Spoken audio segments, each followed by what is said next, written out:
Good evening students. आज हम लोग एक नया चैप्टर देखेंगे दैट इज यूनिटरी मेथड। और कुछ नाम है पता नहीं, लेकिन मैं इसको यूनिटरी मेथड बोलता हूँ।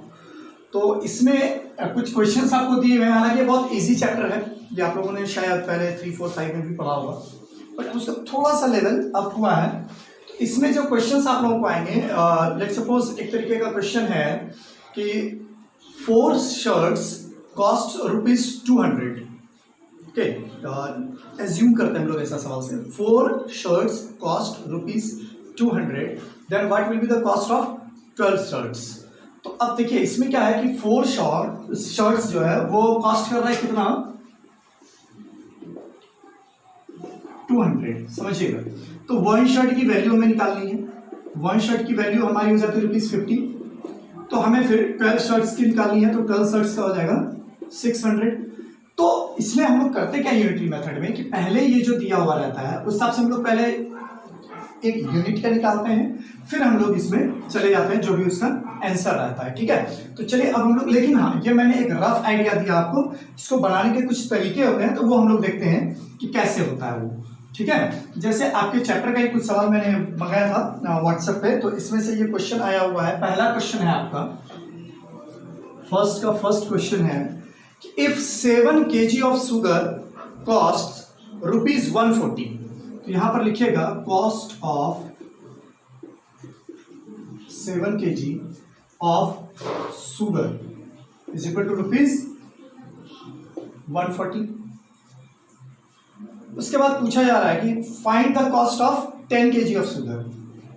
तो अब इसमें हम डायरेक्ट ऐसे जाएंगे तो दिक्कत होगी, तो हम क्या करते हैं, सबसे पहले the cost of 1 kg of sugar find कर लेते हैं। तो ऑब्वियस सी बात है, जब ये 7 इधर है उधर जाएगा तो हम क्या करेंगे, इसको डिवाइड कर देंगे, ₹140/7, ये कट होके हो गया ₹20। समझिएगा, if the cost of 1 kg of sugar is ₹20, therefore the cost of 10 kg of sugar is equal to ₹20 into 10 कर लेते हैं, that is 200, ₹200। This is your final answer. यानी कि इसमें बोला गया कि 7 kg शुगर है, 7 kg उसका 140 कॉस्ट है, तो हमने पहले 1 kg का निकाल लिया डिवाइड करके। ऑब्वियस सी बात है, हायर से जब हम लोअर में आएंगे तो डिवाइड होगा, उसके बाद फिर जब हम लोअर से हायर जाएंगे तो फिर ये मल्टीप्लाई होगा, तो मल्टीप्लाई होकर इस तरीके से आंसर आ गया। इसी तरह से हम आपका दूसरा सवाल भी है, उसे ही बना लीजिएगा। ठीक है, फर्स्ट है सेकंड नंबर। अब मैं आता हूं सेकंड के फर्स्ट क्वेश्चन में, सेम इसी टाइप का क्वेश्चन है। इसमें दिया हुआ है if 30 pen cost ₹750, how many pens will cost ₹1000। इसमें क्वेश्चन क्या कर दिया गया, थोड़ा सा ट्रिक आपको ये दे दिया कि 30 पेन कॉस्ट ₹750, इसको आप पहले लिख लेते हैं अगर, तो फिर यहाँ पर आप आते हैं 1 पेन पे, तो फिर 1000 रुपीज में कितना पेन आता है, इसको निकालने में थोड़ी दिक्कत होती है। तो इस सवाल को हम लोग क्या करेंगे, सॉल्व करते समय रिवर्स कर देंगे। इफ ₹750 बियर्स 30 पेन्स, तो यहाँ पर आप लिख सकते हैं सिंस ₹750 बियर्स या ब्रिंग्स जो भी है, या बाय कैन बाय 30 पेन्स,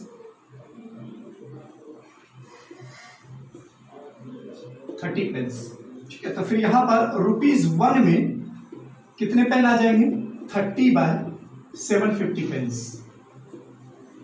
ठीक है, इसको इसी तरह भी रहने दीजिए। उसके बाद फिर आएगा ₹1000, यहां पर देयरफॉर का साइन दे दीजिएगा, ₹1000 बियर्स। तो अब इसको क्या कीजिएगा, 1000 से मल्टीप्लाई कर दीजिएगा। ठीक, इसको अब आप कट कर सकते हैं, 25 4 जा 100, 25 3 जा 10 हो गया, दैट इज 40। तो आंसर हो गया आपका 40 पेन्स। यानी कि हम 750 में 30 पेन्स खरीद सकते थे, अब हम ₹1000 में 40 पेन्स खरीद सकते हैं। एक पेन का कॉस्ट हमें पड़ गया, जो भी आप यहाँ पर देखेंगे, सॉरी ₹1 में हमें 30/750 पेन आ रहा है। ठीक है, अब हम लोग आते हैं क्वेश्चन नंबर 3 की ओर। ये सेकंड थर्ड क्वेश्चन में बोला जा रहा है, a dry cleaner charges ₹40 to wash 2 shirts, what will be the charges for 11 shirts. ठीक है, अब यहां पर लिखिएगा since the charges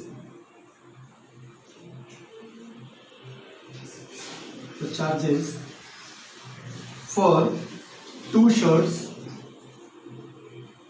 is equal to ₹40. Therefore, the charges for 1 shirt is equal to 40/2, that is 20, है ना। 40 रुपीज में अगर 2 शर्ट्स ड्राई क्लीन हो रहा है तो 1 शर्ट का ₹20 हो जाएगा। अब यहाँ पर बोला जा रहा है 11 शर्ट्स के, तो फिर कर दिया therefore the charges for 11 shirts is equal to 11 into 20, that is 220। ये आपका आंसर होगा ₹220 इसके लिए चार्जेस होंगे। ठीक है, चलिए अब हम लोग आते हैं क्वेश्चन नंबर 4 पर। क्वेश्चन नंबर 4 में है अ वॉच लूजेस 20 सेकेंड। इस क्वेश्चन पे ध्यान दीजिएगा, ये एग्जाम के प्रोस्पेक्ट से आप लोग के लिए इंपॉर्टेंट क्वेश्चन है, हो सकता है ये एग्जाम में ये क्वेश्चन आए। ठीक है, थोड़ा सा अलग भी है, ये है सब सिंपल सेम ही, लेकिन थोड़ा सा मतलब क्या कहते हैं, इसका ट्रैक अलग हो गया है, घड़ी पे आ गया है ये। A watch loses 20 second in 4 days। ठीक है, how many seconds does it lose in a week. ध्यान रखना है वीक में 7 days होते हैं। तो यहां पर आप लिखेंगे time lost by a watch in 4 days is equal to 20 seconds। अब दिया हुआ है how many seconds does it lose in a week। तो यहाँ पर पहले हम निकालेंगे time lost by a watch in 1 day। then what will be here 20 second by 4 second, तो ये कट के 5 हो जाएगा, 5 सेकेंड। ऐसे भी देखिए ये सब सवाल क्या होता है ना कि आपको दिमाग में आ जाएगा कि हाँ ये बहुत इजी है, क्योंकि 4 days में अगर 20 सेकेंड लूज हो रहा है तो 1 day में 20/4 5 सेकेंड होगा, लेकिन इसको प्रोसेस के हिसाब से लेके चलना है। उसके बाद फिर देयरफॉर अब 1 वीक के लिए यहां पर पूछ रहा है, तो time lost by watch in 7 days। 7 days के लिए क्या करेंगे, 7 into 5 that is 35 सेकेंड। ठीक है, ये आपका आंसर हो गया। अब 5वां नंबर जो क्वेश्चन है, ये क्वेश्चन है इजी ही लेकिन थोड़ा सा लेंदी है, इसको हम लोग देख लेते हैं। ये पूरा बोर्ड शायद लेंगे।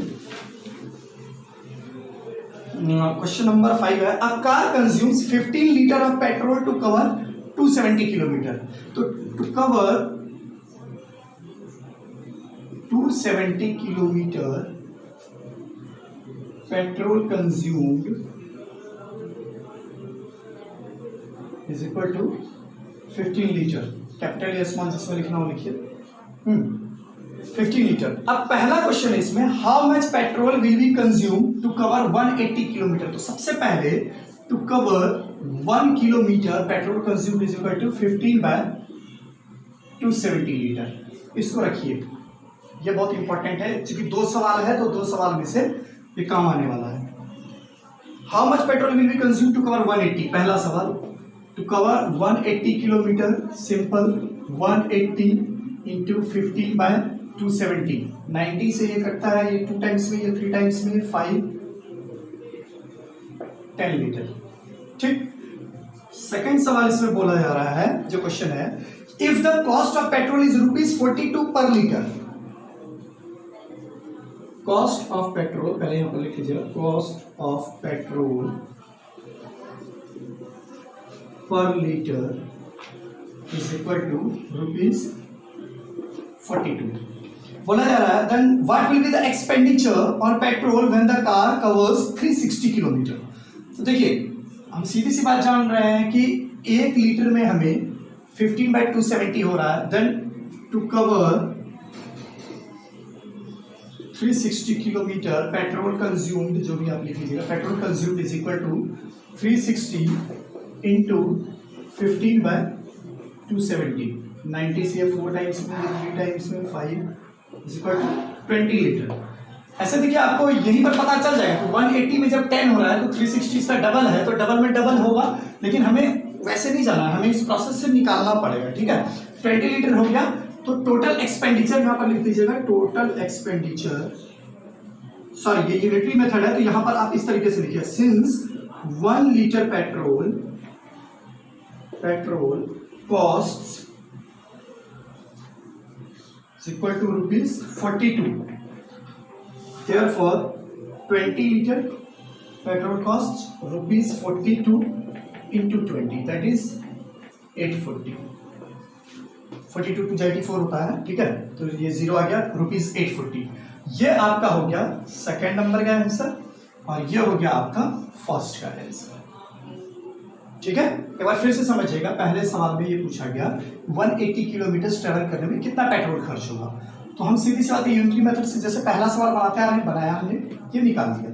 ठीक, उसके बाद फिर यहां पर क्या बोला गया कि 360 किलोमीटर कवर करने में कितना एक्सपेंडिचर होगा इफ द पेट्रोल कॉस्ट ₹42 पर केजी। तो ₹42 पर केजी लग रहा है कि हम पहले ये निकालेंगे 360 में कितना लीटर पेट्रोल जा रहा है, तो पेट्रोल हमारा जो जा रहा है उस हिसाब से हम फिर आगे वापस 1 लीटर को हमने यहाँ पर पिक किया था, तो आगे हमारा 20 लीटर। अब यहाँ पर हम लोगों ने लिख लिया if 1 litre petrol cost ₹42, therefore since है ये therefore 20 litre petrol cost ₹42 into 20 that is ₹840। ठीक है, तो अब चलिए हम लोग 6th क्वेश्चन में आते हैं, और ये 6th क्वेश्चन जो है ये थोड़ा सा चेंज्ड है, समझिएगा। यूनिटरी मेथड 2 तरीके का होता है, एक होता है, ध्यान देने वाली बात है कि if 4 marker cost ₹40, this types of pen or marker, 4 marker cost ₹40, then what will be the cost of 1 marker? तो समझिएगा ध्यान से, यहां पर क्या हो रहा है कि हम एक जब मतलब कि नीचे आ रहे हैं, पेन को हम नीचे ला रहे हैं वैल्यू को, तो obvious सी बात है इसकी वैल्यू कम होगी। लेकिन अब एक तरीके का सवाल आता है कि if 4 person can row a land in 1 day, then 1 person can row a land in 1/4 day, right? वही करते थे हम यूनिटरी मेथड में, लेकिन यहां ऐसा नहीं होता, ये प्रोसेस गलत है। क्योंकि समझिएगा ध्यान से, जब 4 आदमी मिलके एक खेत को जो रो कर पा रहे हैं वो कर पा रहे हैं एक दिन में, 4 आदमी मिलके, तो एक अकेला क्या 1/4 डे में कर देगा? नहीं ना, ज्यादा टाइम लेगा अकेला आदमी करने में, है ना। तो इस सेंस में क्या होता है कि ये मल्टीप्लाई हो जाता है जब वर्क की बात आती है, तो ठीक है। So 1 person can row land in 1 into 4 that is 4 days। ये चीज ध्यान में रखिएगा, ठीक है। जहां वर्क वाली बात हुई तो ज्यादा आदमी, ज्यादा पर्सन, ज्यादा मैन पावर कम दिन में काम करेगा, it will take less time, but when the man power decreases then the working time will increase to finish the same work. Suppose 4 आदमी मिलके, 4 person मिलके एक दिन में 20 रोटी खाता है, ठीक है, 20 ब्रेड्स, ठीक। तो एक आदमी उस ब्रेड को ऐसा तो नहीं 5 days में खत्म कर देगा एक आदमी, है ना। मतलब कि अगर 20 ब्रेड खत्म कर रहा है मान लीजिए, तो एक आदमी ऐसा नहीं है ना कि ये 20 ब्रेड जो है मतलब उससे कम समय में खत्म कर देगा, ये ज्यादा टाइम लेगा, ठीक है। 5 ब्रेड अगर एक आदमी को पड़ रहा है एक दिन में, 20 ब्रेड्स एक दिन में खत्म कर रहा है, तो ऐसा नहीं है कि ये 1/4 days में खत्म कर देगा। ये 20 ब्रेड्स खत्म करने के लिए समझ सकते हैं, एक आदमी 5 ब्रेड एक दिन में खाया तो ऑब्वियसली 4 days लेगा, ठीक है। तो चलिए हम लोग अब इस पे बेस्ड सवाल को बनाते हैं। सवाल जैसे कि पहला सवाल बोला जा रहा है, कुछ क्लियर हो जाएगा अभी आपको जैसे आप इसको बनाइएगा। 3 men do a job in 8 days। 3 men take 4 days time to complete the work।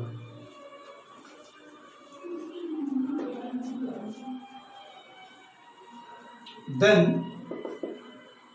1 man take 4 into 3 is equal to 12 days। समझिएगा, 3 आदमी मिलकर 4 दिन में काम करा, 3 persons complete the work in 4 days, then 1 man can complete it in 12 days। It will take 3 times more, अकेला कोई करेगा तो, है ना। तो अब यहीं पर बोला जा रहा है फिर कि how long will 4 men take to finish the work। तो 4 आदमी यानी 4 men इस काम को कंप्लीट करने के लिए कितना टाइम पीरियड लगेगा या कितना टाइम लेगा, है ना। तो ऑब्वियस सी बात है कि अब एक आदमी अगर 12 डेज में काम कर रहा है तो 4 पर्सन मिलके 12 डेज से कम करेगा, तो इसको हम डिवाइड करेंगे, ठीक है। यहाँ पर डिवाइड हो जाता है 12/4 दैट इज 3 डेज, ठीक है। यह आपका आंसर हो गया। उसके बाद दूसरा क्वेश्चन इसी का है 15 workers can repair a road in 24 days. 6 का है, ये फर्स्ट था, ये सेकंड है। 15 workers can repair a road in 24 days. 15 workers complete the work in 24 days। इस तरीके से आप लिख लीजिएगा time taken by 15 workers to complete the work, ठीक है। हाँ ठीक है, इसी तरीके से लिखिएगा टाइम टेकन बाय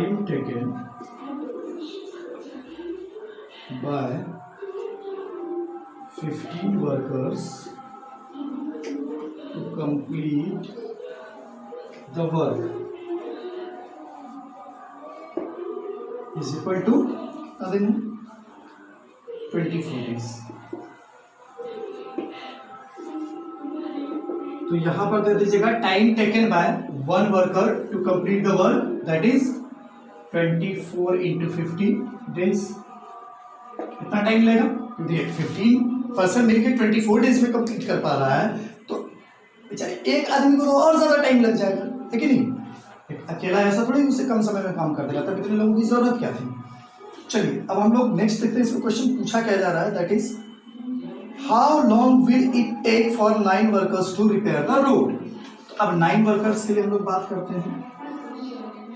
9 वर्कर्स के लिए जो भी है इसी को रिपीट कर लीजिएगा। हाँ 9 वर्कर्स। तो अब देखिए एक में ऑब्वियस बात है, जब हम ज़्यादा से यहाँ कम पर आ रहे थे तो हमने मल्टीप्लाई किया, और फिर हम इससे एक से ज़्यादा पे जा रहे हैं तो हम क्या करेंगे, उसको डिवाइड करेंगे दैट इज 15 into 24/9, ठीक है। तो 3 3 जा 9, 3 5 जा 15, 3 8 जा 8 5 जा 40, that will be 40 days। So 9 workers will complete the same work in 40 days। ठीक, इसको समझ पाए या नहीं, ये मुझे कमेंट बॉक्स में लिख के भेज दीजिएगा, या फिर आपको अगर कोई दिक्कत है तो मेरे व्हाट्सएप पे आप लोग भेज दीजिएगा इस प्रॉब्लम को, अगर दोबारा समझ नहीं हो तो। क्योंकि थोड़ा सा लगता है लोगों को कि ये क्या है, उधर पहले डिवाइड करते इधर अचानक से मल्टीप्लाई क्यों करते हैं। तो सिंपल सी बात है कि more man power will take the less work and less man power will take the more time, ठीक। तो अब यहाँ पर देखते हैं 12 men can complete a job in 15 days। Question के पूरा 9 days। तो चलिए यहां पर लिख दीजिएगा 15 days 12 men can complete a job in 15 days। How many men will be required to finish the job in 9 days? तो सीधा सा समझिएगा कि 12 men can complete 12 men can complete the work in 15 days। How many men will be required to finish the job in 9 days? 15 days in 9 days। तो obvious सी बात है कि यहाँ पर समझिएगा कि ये 12 मैन है, 15 डेज जा रहा है। अब हम देखते हैं कि 1 मैन इसे कितने दिन में कंप्लीट कर पाता है। So it will take 15 into 12 that is 180 days. अब हमें निकालना है कि 180 डेज में, यहां पर लिखिएगा 9 डेज पूछ रहा, 180 days will be taken by 1 labour या जो भी है आपका worker, 1 worker, then 9 days will be taken by 180/9 कर दीजिएगा दैट इज 20। तो 20 वर्कर मिलकर इसे 9 डेज में फिनिश कर देंगे, ठीक है। अब आते हैं हम लोग एक नेक्स्ट टाइप के क्वेश्चन में। ये क्वेश्चन 8 नंबर है। 8 9 10 बिल्कुल एक ही जैसा है। इसमें आप लोगों को ध्यान रखना क्या है वो मैं बता देता हूँ। पहले क्वेश्चन मैं समझा देता हूँ। 8 people consumes a stock of food in 30 days, समझिएगा 8 पीपल हैं, 8 लोग हैं, इनके पास जो फूड स्टॉक है it can last for 30 days. ठीक, तो इसे पूछा जा रहा है कि how many people will consume the stock of food in 20 days. ठीक, तो समझिएगा यहाँ पे तो 8 पीपल के लिए ये जब है तो इसमें आपको पहले ये निकाल लेना है कि एक आदमी के लिए यानी फॉर 1 पर्सन कितने दिन का ये स्टॉक हो जाएगा। तो 8 आदमी के लिए अगर 30 डेज का है then for 1 person it is for 30 into 8 that is 240 days. समझिएगा, अगर 8 आदमी मिलके 1 महीने तक खाना खा सकते हैं, 1 मंथ तक खाना खा सकते हैं, तो अकेला आदमी तो बेचारा 8 महीने तक खाएगा, है कि नहीं। तो ये 240 डेज हमारा आ गया। अब इसमें पूछा जा रहा है कि how many people consume the stock for food in 20 days. तो इसे 20 डेज में फिनिश करना है, तो 240/20 कर दीजिए, 240/20 कर लेंगे तो ये हो जाएगा आपका 12%। ठीक है, तो इसका आंसर हो गया आपका दैट इज 12%। लेकिन इसके लिए आपको यहां पर लिख लेना है person required to finish the stock in 20 days. समझिए 8 पीपल का 30 डेज के लिए है स्टॉक, जो भी स्टॉक है मान जो भी है स्टॉक खाने का वो 30 डेज के लिए है। तो 1 पर्सन के लिए ये ज्यादा टाइम के लिए हो जाएगा ना, एक अकेले आदमी को तो वो सब मतलब वो सामान खत्म करने में ज्यादा टाइम लगेगा, तो ये हो जाएगा 240 डेज के लिए, इसको मल्टीप्लाई कर देंगे। तो अब इसको हमें मतलब लाना है 20 डेज में इसे खत्म करना है, तो 20 डेज में खत्म करेंगे तो उसको 20 से डिवाइड जैसे करेंगे तो हमें पर्सन मिल जाएगा। तो यहाँ पर लिख दीजिएगा person required to finish the stock in 20 days, तो उसके बाद इसको आप डिवाइड कीजिएगा, देयर विल बी 12%। ठीक है, तो 9 और 10 नंबर भी इसी पे बेस्ड है। तो मैं आप लोगों से गुजारिश करूंगा कि आप लोग इसे जल्द से जल्द बना लीजिए, और जो भी आपको इसमें डाउट्स हैं या फिर आपको समझ में ना आया हो, आई एम श्योर कि आप लोगों को सारा कुछ समझ में आ गया होगा। ठीक है, फिर भी जो समझ में नहीं आया आप लोग व्हाट्सएप मुझे कर दीजिएगा या फिर आप कमेंट बॉक्स में कमेंट कर दीजिएगा, तो उसको मैं फिर से क्लैरिफाई कर दूंगा। ठीक है, ये चैप्टर आपका कंप्लीट हो चुका है, इसको आप लोग बनाइए और जल्द से जल्द इस चैप्टर को कंप्लीट कर लीजिए। फिर हम लोग नए चैप्टर में मिलते हैं। Thank you so much.